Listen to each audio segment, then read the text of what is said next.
Assalamualaikum warahmatullahi wabarakatuh.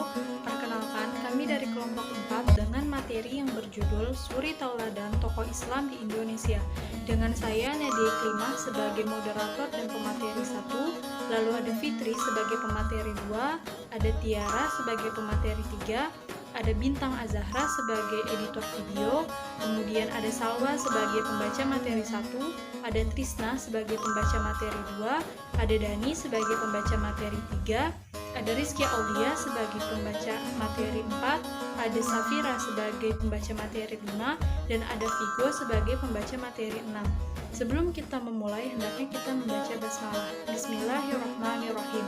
Mari sama-sama kita perhatikan presentasi dari kelompok 4. Kiai Haji Kholil Bangkalan. Beliau memiliki nama lengkap Al-Alim Al-Alamah Asy-Syaikh Haji Muhammad Kholil bin Abdul Latif Basaiban Al-Bangkalani Al-Maduri Al-Jawi Asy-Syafi'i, atau lebih dikenal dengan nama Syekhona Kholil atau Syekh Kholil, yang lahir di Kemayoran, Bangkalan pada tahun 1820 dan meninggal di Martajasah, Bangkalan pada tahun 1925 di umur 104 tahun. Beliau adalah seorang ulama karismatik dari Madura, Jawa Timur, dan putra dari Kiai Haji Abdul Latif yang mempunyai pertalian daerah dengan Sunan Gunung Jati.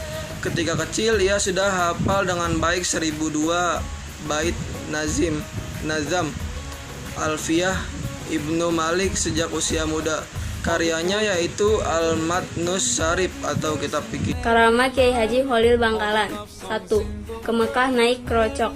Syekh Kholil memerintahkan Kiai Syamsul Arifin untuk mengambil krocok atau sejenis daun aren yang dapat mengapung di atas air untuk dipakai perjalanan menuju Mekah.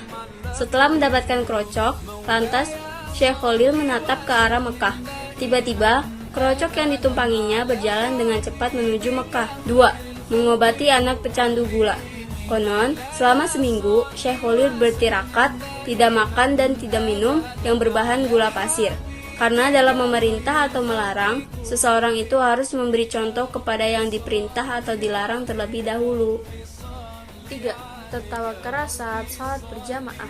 Pada suatu hari, saat salat jamaah yang dipimpin oleh seorang kiai di sebuah pesantren, tempat Syekh Kholil muda mencari ilmu, ia tertawa cukup keras. Setelah selesai sholat, sang kiai menegur Syekh Kholil muda atas sikapnya tersebut yang memang dilarang dalam Islam. Ternyata, Syekh Kholil muda ketika sholat berjamaah berlangsung, dia melihat sebuah berkat, makanan yang dibawa pulang sehabis kenduri, di atas kepala sang kiai. Mendengar jawaban tersebut, sang kiai sadar dan malu atas sholat yang dipimpinnya. Karena sang kiai ingat bahwa selama salat berlangsung, dia merasa tergesa-gesa untuk menghadiri kenduri yang mengakibatkan salatnya tidak khusyuk. 4. Ditangkap lalu dibebaskan oleh Belanda. Syekh Kholil pernah ditahan oleh penjajah Belanda karena dituduh melindungi beberapa orang yang terlibat perlawanan terhadap kolonial di pondok pesantren. Ditangkapnya Syekh Kholil malah membuat pihak Belanda pusing dan kewalahan karena terjadi hal-hal yang tidak bisa mereka mengerti, seperti 1. Ribuan orang yang datang ingin menjenguk dan memberi makan kepada Syekh Kholil. 2. Banyak yang meminta ikut ditahan bersamanya. Karena kejadian tersebut menjadikan pihak Belanda dan sekutunya merelakan Syekh Kholil untuk dibebaskan. Kiai Haji Hashim Asy'ari. Nama lengkap beliau adalah Muhammad Hashim bin Asy'ari bin Abdul Wahid bin Abdul Halim bin Abdul Rahman bin Abdullah bin Abdul Aziz bin Abdullah Fattah bin Maulana Ishaq, atau kerap dipanggil dengan Kiai Hashim. Beliau lahir pada tanggal 12 Zulqaidah 1287 atau 14 Februari 1871 di Desa Gedang, Tambakrejo, Jombang, Jawa Timur. Beliau adalah anak ketiga dari pasangan Halimah.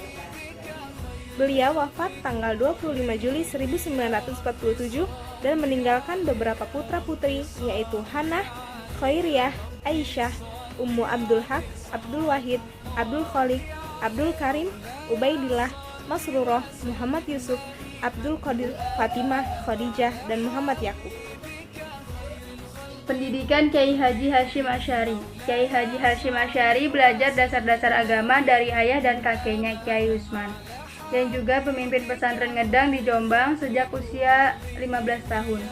Ia berkelana menimba ilmu di berbagai pesantren. Beliau juga berguru dengan banyak guru hingga ke Mekah, sehingga lahirlah karya-karya beliau antara lain 1.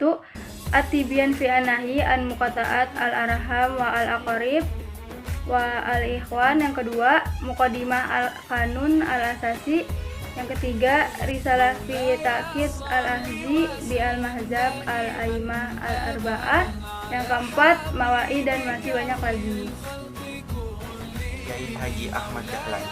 Kiai Ahmad Dahlan atau Muhammad Darwis lahir pada 1 Agustus 1868 di Kampung Kauman, Yogyakarta, anak keempat dari pasangan Kiai Haji Abu Bakar bin Haji Sulaiman dengan Siti Aminah binti Kiai Haji Ibrahim.